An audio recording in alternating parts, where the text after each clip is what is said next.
알아두면 쓸데많은 영국사 이야기. 15번째 이야기. 피 한 방울 없이 헌군주제를 확립한 명예혁명. 올리버 크롬웰이 죽은 뒤 그의 아들 리처드 크롬웰이 호국경이 되었습니다. 그러나 리처드는 아버지와 달리 성격이 나약해 그의 능력으로는 용맹스럽고 사나운 군대를 장악할 수 없었습니다. 결국 그는 궁부의 꾹두각시 노릇을 하다가 재직 8개월 만에 호국경직을 사직했고 영국은 권력 공백 상태에 빠졌습니다. 정권을 장악하던 군부가 우왕좌왕하자 정치는 혼란스러워졌습니다. 당시 영국의 앞날은 다시 한바탕 내전을 치러 새로운 지도자가 나타나기를 기다릴 것인지 아니면 스튜어트 왕조를 다시 일으켜 전제 군주 체제로 회귀할 것인지 둘 중에 하나였습니다. 런던은 혼란에 빠져 있었고 지방 곳곳에서는 농민들이 봉기를 일으켰습니다. 자본 계급과 지방 지주들은 불안에 빠져 혼란을 잠재우고 자신들의 재산과 권력을 보호해줄 강력한 정권을 원했습니다. 그래서 자본 계급과 귀족들은 왕정 복고를 꿈꾸며 스튜어트 왕조를 복권할 계획을 세우기 시작했습니다. 1660년 스코틀랜드에 주둔하던 몽크 장군이 장기 의회를 복원시킨다는 이유로 런던을 점령했습니다.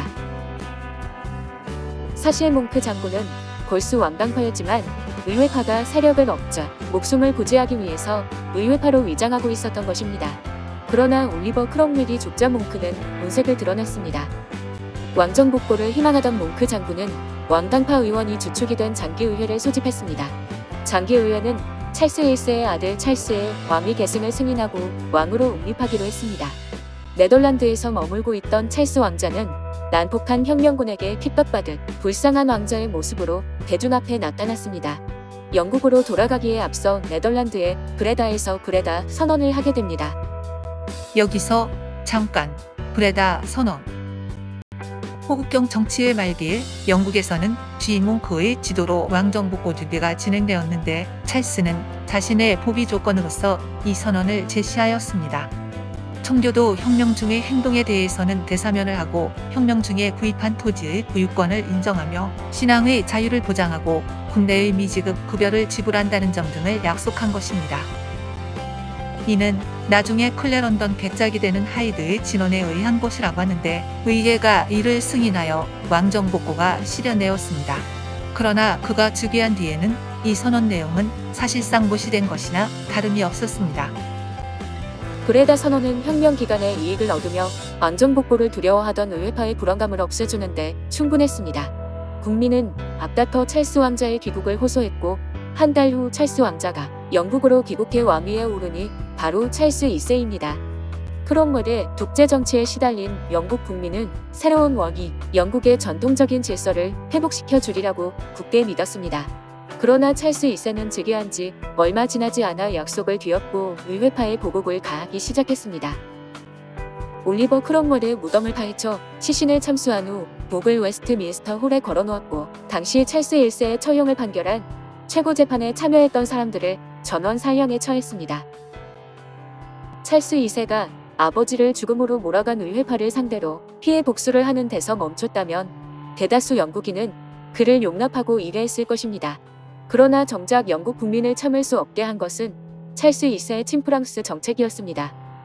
망명 생활을 하는 동안 프랑스는 찰스 2세를 국왕에 버금가는 예우를 갖춰 급진히 대우하며 풍족한 생활을 누리도록 아낌없이 지원했습니다. 이런 배경에서 찰스 2세가 프랑스에 호의적인 태도를 보이는 것은 지극히 당연했지만 정도가 지나친 것이 문제였습니다.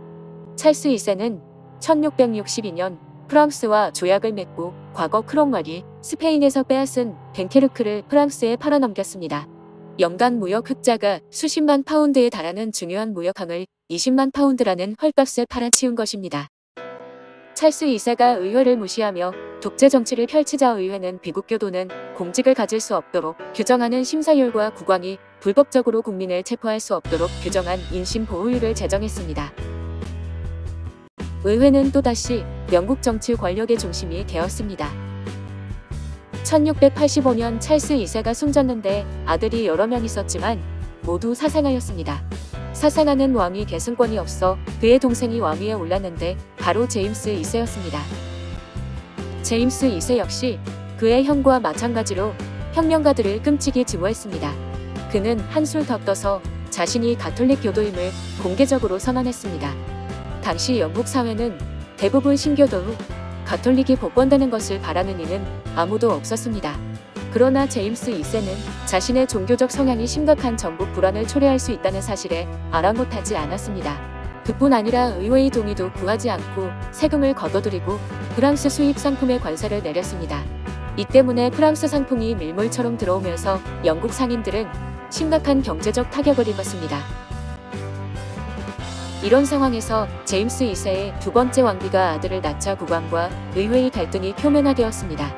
의회는 늙은 제임스 2세가 죽고 신교를 믿는 그의 딸 메리 공주나 앤 공주가 왕위를 계승하기를 학수고대하고 있었습니다.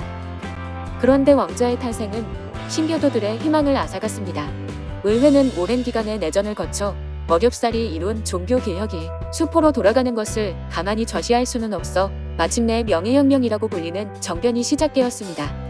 1688년에 영국 의회 의원 7명이 비밀 집회를 열었는데 그들은 네덜란드 총독 오렌지 공윌리엄과 메리에게 군대를 이끌고 영국에 귀환해 달라는 요청 서한을 보냈습니다. 마침 프랑스와 전쟁을 치르는 상태에서 영국의 지지가 절실했던 윌리엄은 크게 환영했습니다. 영국의 국왕에 즉위한다면 프랑스에 대항할 힘이 아주 커지기 때문입니다. 1688년 윌리엄과 메리는 배 600여 척의 병사 1만 5천 명을 싣고 잉글랜드 남서부에 상륙하여 런던으로 진격했습니다. 국내 귀족과 지방 지주들도 잇따라 윌리엄과 메리 부부의 진영에 가담했습니다. 1688년 윌리엄과 메리는 배 600여 척의 병사 1만 5천 명을 싣고 잉글랜드 남서부에 상륙하여 런던으로 진격했습니다. 국내 귀족과 지방 지주들도 잇따라 윌리엄과 메리 부부의 진영에 가담했습니다. 제임스 2세는 이들을 물리치기 위해 4만 대군을 파견했지만 모두 왕을 배반하고 윌리엄 진영에 투항했습니다. 심지어 영국 처칠 총리의 선조이자 당시 영국 총사령관이었던 존 처칠마저 윌리엄 진영에 가담했습니다. 군인들이 투항하자 왕족들도 앞다투어 윌리엄에게 백기를 들었습니다. 제임스 2세의 둘째 딸 앤 공주도 윌리엄 진영에 가담해 제임스 2세는 막다른 골목으로 몰렸습니다. 결국 윌리엄은 아무런 저항도 받지 않고 순조롭게 런던으로 입성했습니다. 윌리엄이 전국을 장악하자 제임스 2세는 처형당할까 두려워 왕비와 왕자를 프랑스로 도피시킨 뒤 탈출을 기도했습니다. 그러나 제임스 2세는 탈출 도중에 사병들에게 붙잡혀 다시 런던으로 압송되었습니다. 그러나 윌리엄은 네덜란드 근위대에게 제임스 2세를 호송하도록 명령해 도피를 묵인해 주었습니다. 결국 제임스 2세는 왕비와 강보에 쌓인 어린 왕자를 데리고 프랑스로 망명하는 데 성공했습니다. 그러나 프랑스로 망명한 제임스 2세는 끝내 왕위를 포기하지 않았습니다. 그는 1689년에 루이 14세의 원조로 프랑스군을 이끌고 아일랜드에 상륙했습니다. 그러나 재기를 꿈꾸던 제임스 2세는 결국 전투에서 패하고 프랑스로 돌아가 생제르맹에서 병사했습니다. 1689년 영국 의회는 제임스 2세의 퇴위를 결의하고 윌리엄 부부를 각각 윌리엄 3세와 메리 2세로 공동으로 왕위에 추대했습니다. 이로써 명예혁명은 무혈혁명으로 끝을 맺었습니다. 이때 의회는 새 왕을 추대하면서 왕관과 함께 권리선언을 제출하여 승인을 받았는데 이 선언을 토대로 1689년 의회제정법이 공포되었으니 이것이 바로 권리장전입니다. 여기서 잠깐 권리장전. 미국 등의 다른 권리장전과 구별하여 영국 권리장전이라고도 합니다.